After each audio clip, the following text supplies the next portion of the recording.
Tantor Audio, a division of Recorded Books, presents What to Do When Your Child Isn't Talking, expert strategies to help your baby or toddler talk, overcome speech delay, and build language skills for life, the second edition, by Nicola Lathey and Tracey Blake, narrated by Nicola Lathey. Publisher's note: this audiobook contains references to visuals present in the print and e-book editions of the book. For our children, Jess, Minnie and Monty. Introduction. How this book can help your child talk. For the past 24 years, I've been fortunate enough to have my dream job. I'm a children's speech and language therapist, the US equivalent of which is a speech and language pathologist, or SLP. My work has taken me to child development centres as far afield as Australia, India, Sri Lanka and Vietnam, but now I am based in Oxford, England, where I run my own practice, the Owl Centre.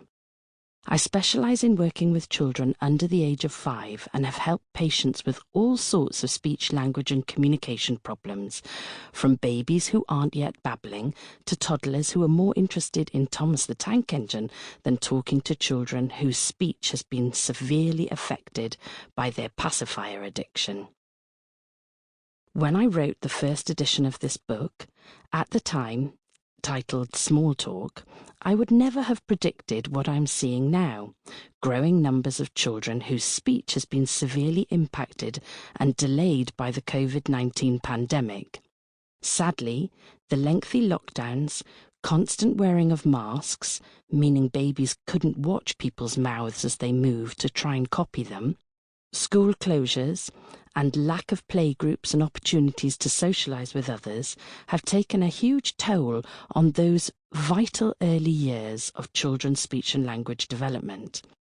Those early years are when the brain builds neural pathways to learn new skills. For instance, pathways from the jaw, lips and tongue establish the foundations for talking. Of course, we can't blame all this on COVID. The huge increase in our smartphone use is another large contributing factor. Every time I go downtown or on the school run, I see a parent who is scrolling through their phone, ignoring their child, missing a great opportunity to be talking and interacting with their baby or toddler about what their child can see around them. It's almost as if parents have forgotten that they need to talk to their babies and help them to speak, and keep chatting with them once they can speak.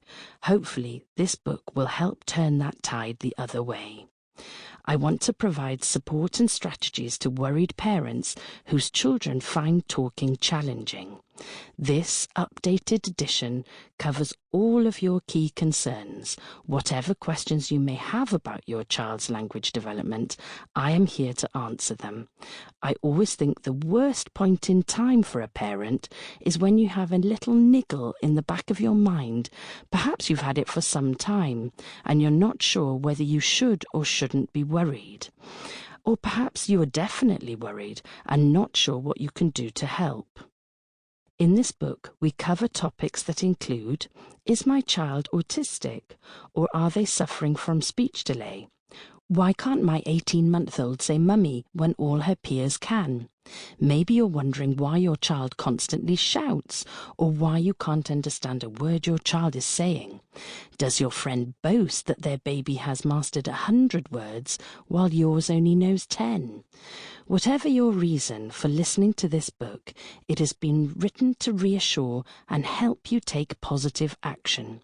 Because when it comes to encouraging communication, you really are your child's best resource. This book can help you easily identify speech concerns and use expert strategies to overcome them. What to do when your child isn't talking takes a super practical problem-solution approach. Clear chapter headings will help you identify what's going on with your child's communication and focus on the problem. In each chapter, I'll explain what you can do to help solve the issue by encouraging or resetting the natural stages of language development with fun games and activities. I want to teach you how you can build language skills for life so you can bring up a child who is confident, social, curious, and happy. Know what stage your child has reached and how to help them to the next milestone. I'm constantly quizzed about speech, language and communication development by friends. The checkout lady in our local store who knows what I do for a living, and even strangers on the street who have seen me coming out of my clinic. Almost without exception, they all want reassurance that what their child is doing is normal for their age. Or they ask what might be considered a problem or a delay. I put these words in scare quotes for a reason. We all have perfectly imperfect children who are all individuals and who develop at their own rate. If your child doesn't seem to be speaking like their peers, you might be relaxed or you might be frantically worried. I've seen children who can hold conversations at 18 months, while others of the same age can barely say a recognizable sound. Both are perfectly acceptable and therefore normal. But given the exceptional circumstances we've been living in and the devastating impact the pandemic has had on speech development, the concerns that our children have fallen behind the usual milestones are more common than ever. Speech delay has in effect become the new normal. So it's even harder for parents to identify whether their child has a different issue that needs to be addressed. This book will help you to work out if there's an issue and to take positive action so that you can stop worrying. Have a calmer, happier home. If a child struggles to communicate and seems to be getting annoyed, it may be because there's a gap between their current cognitive ability and their level of speech. They don't yet have the language capability to express what they want. This can result in frustration and temper tantrums as they struggle to verbalize their thoughts. So, the earlier your child can communicate, whether it's to tell you that they want to play with the red car, would like another drink, or are feeling too hot, the less frustrated and the calmer they will be. Of course, a child's inability to communicate what they want or need isn't only frustrating for the child. Parents can feel helpless when their child struggles to tell them something, and they simply cannot understand what it is. By helping them to become confident talkers, you will help to reduce the frustrations of both you and your child, so you will feel calmer too. Give your child a head start at school. A study at the University of Kansas showed that the greater the number of words children heard from their parents or caregivers before the age of 3, the higher their IQ and the better they did at school. They found that children with a positive communication environment went on to achieve higher scores on tests of language, reading, and math when they entered their school.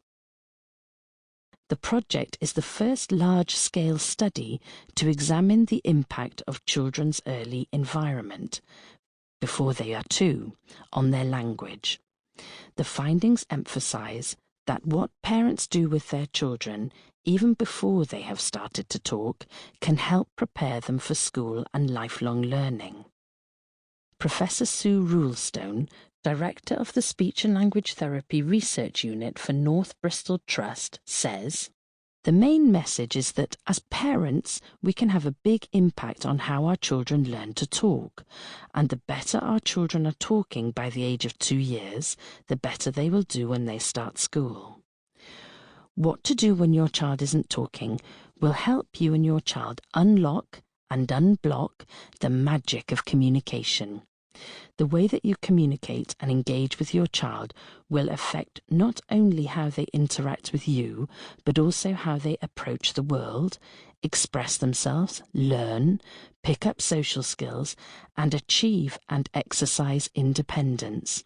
In other words, you are not merely teaching your child to talk, but also how to think, act, and be. So without further ado, let's get on with Chapter 1, How to Recognise a Problem with Your Child's Speech, Language or Communication Skills. Chapter 1, How to Recognise a Problem with Your Child's Speech, Language or Communication Skills. Many parents have a gut feeling that there is something wrong with their child's speech, language or communication development, but often it is difficult to know, first, whether or not you should be worried, and second, exactly where the problem lies. Next are two checklists. The first is a brief age-related screening assessment. This, or something similar, might be used by the SLP at the child's initial assessment session. And the second is a list of behaviours and scenarios that should help you work out where your child's biggest communication challenges lie. Use the lists to identify if there is an issue and what the priority area is. Then you'll be able to navigate to a correlating section of the book for specific guidance. Checklist 1. Age-related screening assessment. A child of 12 months of age or less. A child of this age should see an SLP if they have difficulty with eating or drinking, are not responding to noises in their environment or your voice, are not looking at or interacting with familiar adults, and/or are not babbling at 12 months. A 2-year-old child. A child of this age should see an SLP if they cannot focus on an activity that they have chosen for more than a few seconds, cannot follow very simple instructions, cannot understand short phrases, for instance, get your coat or where's Teddy, are saying fewer than 50 words, and/or seem to have lost some of their skills. A 2.5-year-old child.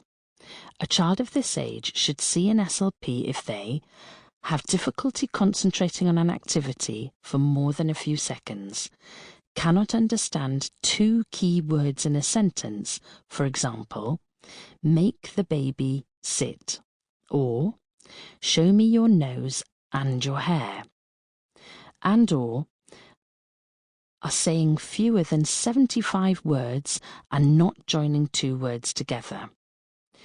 Note that at this age, speech sounds are still inconsistently spoken, and it is common for a child to find the following speech sounds tricky: s, sh, f, v, ch, j, th, and r. A 3-year-old child. A child of this age should see an SLP if they are not able to concentrate on an activity led by an adult for a few seconds, have difficulty understanding 3 key words in a sentence, for example, put Teddy under the bed, are still only using single words and learned phrases, and/or are only understood by familiar adults. A 4-year-old child. A child of this age should see an SLP if they seem vacant when you talk to them, or they repeat your sentence back, are not able to make a conversation and seem reluctant to communicate, seem to still be only using key words in a sentence and not using grammar, such as past or future tenses, and therefore sound like a much younger child. Do not understand or use concepts such as big or little, or in, on, under. Are not understood when they're talking, and/or aren't mixing with their peers. Checklist 2. Which is my child's priority area? A child with attention and listening difficulties might be easily distractible, unable to focus on an activity led by an adult, or even on something that your child has chosen for long enough to gain information from it. Have difficulty sitting still, Appear to rush around and find it hard to focus on one activity. Be unable to assimilate two pieces of information at the same time. For instance, if your child is watching TV, they won't be able to listen to you calling their name, and it will seem as if they're ignoring you. Be unable to complete a task, not recall information immediately after it has been given, daydream, not engage in group activities, need constant reminders from adults to look and listen, and/or be labelled as disobedient or disruptive because your child can't do what they are told. A child with difficulty understanding might repeat instructions rather than carry them out, known as echolalia, follow part of an instruction rather than the whole thing, appear not to listen when spoken to, appear quiet and withdrawn, show lack of interest when stories are read, be labelled as naughty because they can't follow the instructions, answer questions incorrectly and inappropriately, wait for others to move before following an instruction when in a group, generally copy other children, rely on the use of gestures and other non-verbal clues, look slightly vacant when you talk to them, prefer to stick to an established routine and get upset or agitated when it changes, and/or be unable to understand complicated sentences and follow verbal instructions. A child who has difficulty talking might use a limited amount of words, relying on a reduced vocabulary, say only key words in a sentence and miss the grammar, sound like a much younger child, repeat the same phrases over and over again, shorten long words and long sentences, frequently have trouble finding the right word and get stuck or use a word that is closely related to the target word but not the exact, for instance, using house for any building. Be shy or withdrawn with other children or adults, especially if they perceive that they are expected to talk during an activity. Use gestures, facial expressions, and body language to communicate. Be very physical to get attention, for instance, by tapping or hitting other children. Be frequently frustrated. Be reluctant or refuse to answer direct questions, and/or have difficulty retelling a story or relaying information. A child with a speech sound problem might sound like a younger child, talk but be difficult to understand, have difficulty making themselves understood to unfamiliar adults and look to their parents to interpret, use non-verbal communication, like signs, gestures, facial expressions, pointing, and so on, to communicate, be frequently frustrated, and/or use the same word or sound over and over again. A child with a social communication difficulty might appear to be a loner and spend a lot of time playing by themselves, have limited or inappropriate social communication, for example, be quite physical rather than verbal, not respond when spoken to, pull an adult physically or put their hand on something they want, have inappropriate volume, speak in a monotone or talk too fast, talk about one subject for much of the time, not give eye contact during communication, be unable to play imaginatively with toys and instead do the same routine over and over, for instance, lining cars up, not be able to take turns in a conversation, talk continuously, shout out, or find it difficult to take turns, make inappropriate comments that appear rude or obnoxious,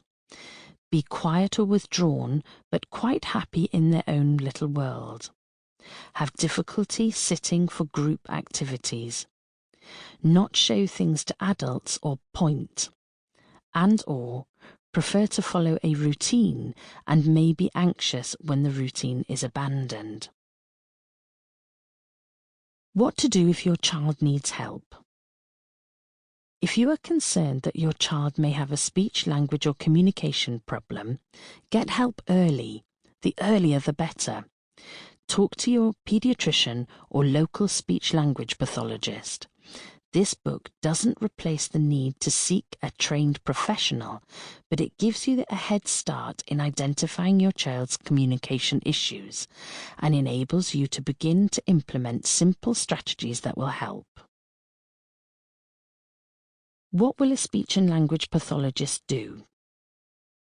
An SLP will see a child who has a difficulty in any of the areas listed: attention and listening, skills for understanding language and using expressive language, social communication skills, speech skills, voice problems, oral skills, such as problems with strength, range and speed of oral movements, eating and drinking issues, or stuttering. The SLP will assess your child's skills to establish or confirm where the problem lies. We do this in many ways: through play, observation, standardized assessments, and discussion with key people. You will then be offered tailored advice, targets, and a program of exercises and training workshops designed to help achieve these targets. Your child's SLP will include the whole family as much as possible, and they will work together with other experts such as teachers, paediatricians, occupational therapists, nursery caregivers, and so on, to provide an integrated service for your child. What is language and how does it develop? Given how often I am grilled about first words, vocabulary, and general speech milestones by my friends and family, it's clear to me that most parents want more information on how children develop speech, language, and communication skills. I always find that people are reassured when they feel informed. So here I will explain more fully what's going on in your baby's brain during the crucial first 4 years of life, while keeping things as simple as I can. What is language? Speech, language and communication involve a variety of skills. Attention and listening. How we focus and concentrate on the person talking in order to receive a message. Comprehension. How we understand the language that we hear. Expression. How we form words into sentences and use appropriate grammar to convey that message. Speech or phonology. How we use sounds to make up a word. Social skills and pragmatics. How we interact with someone to receive a message and use language appropriately to communicate, such as body language, eye contact, tone, volume, etc. Memory. How we remember and store words and sentences in our brain. The diagram found in the print and ebook versions of this book visually demonstrates this beautifully. How does language develop? It's pretty amazing that children speak. It is thought to be the most complex skill human beings develop, and we still don't understand it fully. Philosophers, psychologists, and linguists debate endlessly about what exactly enables a child to acquire language. Is it nature or nurture? How is the brain wired in order to listen to and process language? Numerous models have been drawn up to try and represent these processes, but I think the two diagrams referenced next and found in the print and ebook versions of this book represent language development most clearly. The language cake shows the general outline of the components a child needs to acquire in order to speak, and the language tree shows this in more detail, along with what the parent can do to influence this process. The language cake. Imagine trying to serve a cake without a plate. It would crumble and disintegrate. In the illustration, the plate represents the skills that need to be mastered before language can develop. These skills, the foundation for language, are showing an awareness of others, having a desire to communicate, listening, waiting, turn-taking, memory, attention, play, pretend play and imaginative symbolic play, and eye contact. These pre-verbal skills are all essential to a greater or lesser degree, depending on the child, in order to acquire spoken language. Once the skills shown on the plate are in place, children will start to respond to verbal language because they now have the tools to begin to understand spoken language. For instance, take the word bye-bye. Imagine a set of parents frantically waving and saying bye-bye, bye-bye to their pre-verbal child. This child needs to have an awareness that somebody is communicating with them, a desire to communicate back by looking, listening and attending or concentrating, remembering, taking a turn, etc. And then, when these skills are established, the child will begin to understand the word bye-bye, attempt to say it, possibly by saying ba-ba or dai-dai in the first instance, and then adjusting it to bye-bye once their speech skills are developed. I see a lot of children who aren't talking, and often their parents are desperate for me to start therapy that targets saying words. I have to explain to them that the pre-verbal skills shown on the language cake plate need to be addressed first. So I might focus on playing turn-taking games or listening to environmental noises, for example, the washing machine sound, the birds in the garden, which improve the child's attention and understanding. Only then can we proceed to actually saying words. The language tree. The language tree, which can be found in the print and e-book versions of this book, notes how the top tips for talking directly influence a child's language development. The roots of the tree are the attention and listening and understanding of language and thinking. Without these, the tree would fall down. The tree then grows and spoken language or expressive language appears. Words form the bulk of the language, that's the tree trunk, and from this sentences emerge. The fruit and the leaves on the tree are most noticeable to the eye and are what makes the tree pretty. Speech sounds and grammar are what make language sound pretty, but you could understand language without good speech sounds or eloquent grammar. In the same way, you can grasp the meaning intended when a foreigner speaks broken English.